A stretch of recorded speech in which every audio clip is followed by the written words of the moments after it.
Comment combattre les micro-agressions ? Merci d'avoir posé la question. Dans notre société, on sait que la discrimination à l'embauche, par exemple, est à proscrire, qu'elle ne doit pas faire partie de la norme, que les actes à caractère sexiste, LGBTQI-phobe, racistes sont punis par la loi. Et si vous réalisiez qu'en fait, il existait une discrimination bien plus insidieuse, souvent non intentionnelle.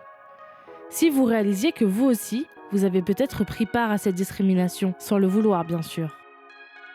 Les exemples sont légion. Pousser sans demander le fauteuil roulant d'une personne à mobilité réduite. Demander à une femme quand elle compte avoir un bébé.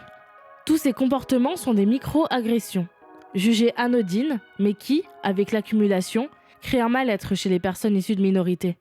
Et d'où vient ce concept ? C'est dans les années 70 que le psychiatre Chester M. Pierce pose un mot dessus.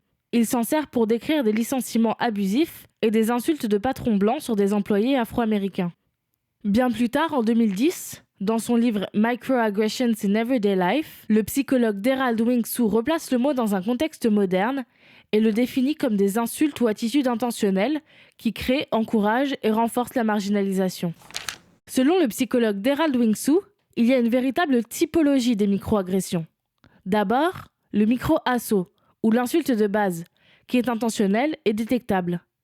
Les micro-insultes, qui s'apparentent à des compliments déguisés et qui reposent sur des stéréotypes, par exemple dire à une personne homosexuelle qu'elle n'a pas l'air homosexuelle, et les micro-invalidations, encore plus insidieuses, qui négligent l'expérience de groupes marginalisés. Il s'agit là par exemple de dire qu'on ne voit pas les couleurs quand quelqu'un se plaint de racisme. Comment arrêter de perpétuer les micro-agressions ? Le plus important est d'interroger ce que l'on va faire ou dire avant. Est-ce que ma remarque découle d'un stéréotype ? Est-ce qu'en voulant complimenter cette personne, j'en stigmatise d'autres ? En se posant ces questions simples, on peut facilement éviter les micro-agressions.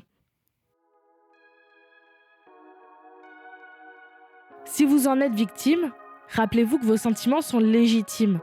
Et n'hésitez pas à dire à votre interlocuteur ou interlocutrice, si vous avez confiance en lui ou elle, ce que vous ressentez.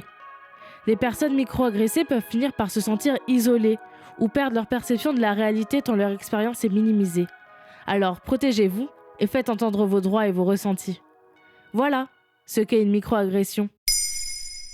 Maintenant, vous savez, un épisode écrit et réalisé par Maëlle Diallo. Ce podcast est disponible sur toutes les plateformes audio et pour l'écouter sans publicité, rendez-vous sur la chaîne Bababam Plus d'Apple Podcast.